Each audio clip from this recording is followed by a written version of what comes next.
Kitchen, welcome po sa aming channel. Ngayong umaga update po ako muli sa aming pinapagawang passive income na apartment business. So, ngayong umaga guys, as you can see, dahil hindi kasama sa kontrata ang mga door screen, gusto ko naming mag-asawa na mapalagyan ng door screen for safety na din sa mga tenants na syempre magiging dalawa ang kanilang pintuan. So, at saka medyo disente yung itsura ng lugar ng apartment na to. Kaya nagpalagay ako ng door screen.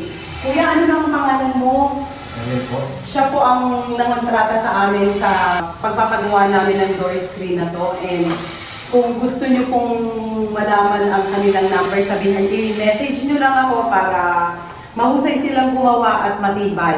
Quality ang kanilang gawa. Affordable din naman ang kanilang presyo. So dito sa baba, mga ka-Lawrence Kitchen, ayan, naikabit na nila yung isang door screen dito sa may laundry area.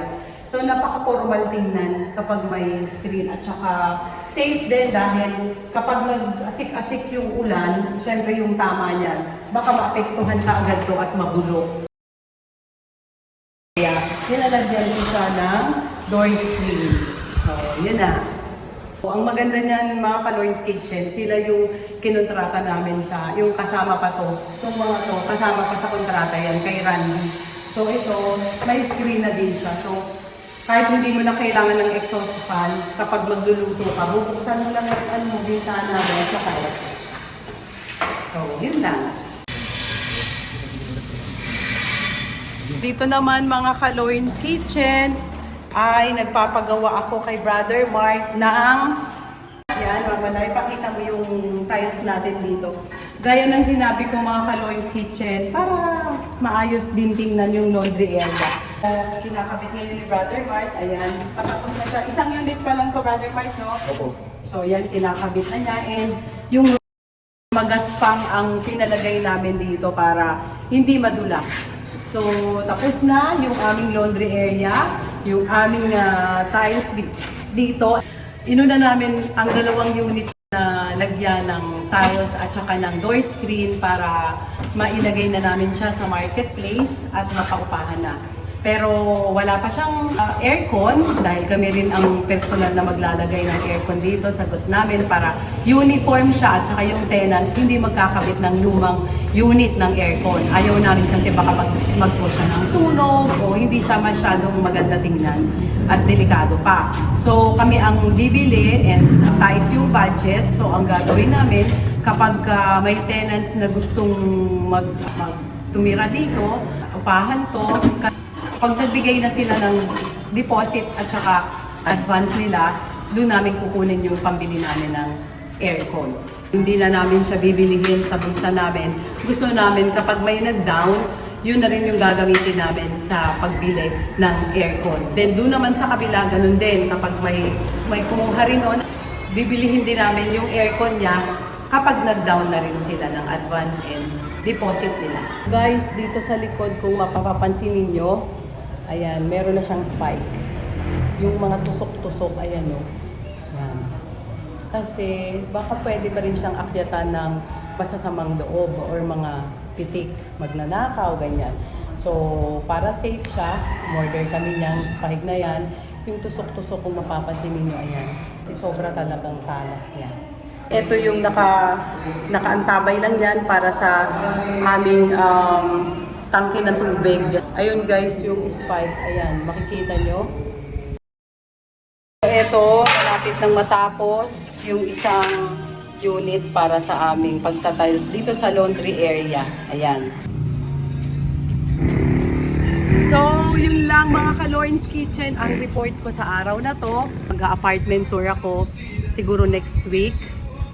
Para maging malinis na rin siya, papalinis ko na. May tiles sa kompleto na makikita nyo na yung kabuuan niya na natapos na siya. So, ilang months din ang aming pakikipagbunuba o pakikipaglaban. Matapos lang yung aming apartment na to. Siyempre, nagkaroon din siya ng mga pinagdaanan, na bagyo, na-stop yung trabaho ng ilang araw. And siyempre, pagdating sa budget, nagkaroon din tayo ng medyo nauubos din kasi ang budget. Lalo na kung may pagbabago, kung may pinabago ka, pinadagdag ka. So So, yun. So, bilang OFW mga ka-Lorne's Kitchen, sana nagbibigay din ng inspirasyon ito sa aking mga kaibigan, sa aking mga followers, sa aking YouTube channel.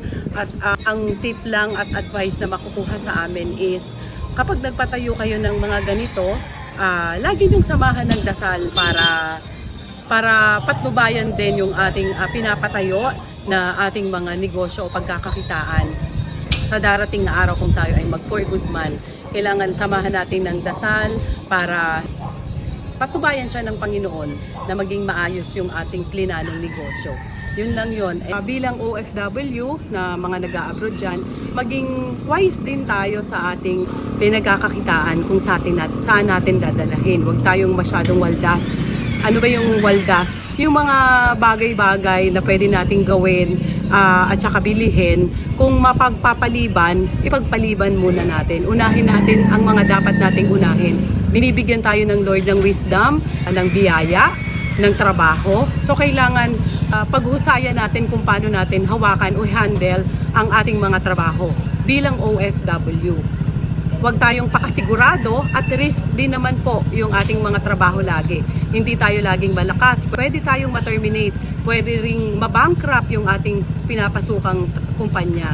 So, ang pinaka-the best dyan, gamitin natin yung wisdom na binigay sa atin ng Lord. Ano ba ang plano natin bago tayo mag-abroad?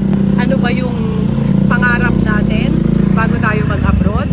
So, dun po tayo, kailangan may goal tayo. Ano bang mag-set tayo ng goals para sa gusto nating mangyari sa ating pag-abroad. Para hindi naman tayo uuwing luhaan, hindi tayo uuwing walang naipon, hindi tayo uuwing kailangan nating magtrabaho ulit or magtatrabaho na lang tayo ulit dito sa Pilipinas. So, kailangan planuhin natin at higit sa lahat po, lagi tayong magdadasal sa Panginoon para sa mga plano natin, gabayan tayo. Yun lang mga ka-Lorne's Kitchen. Don't forget to subscribe.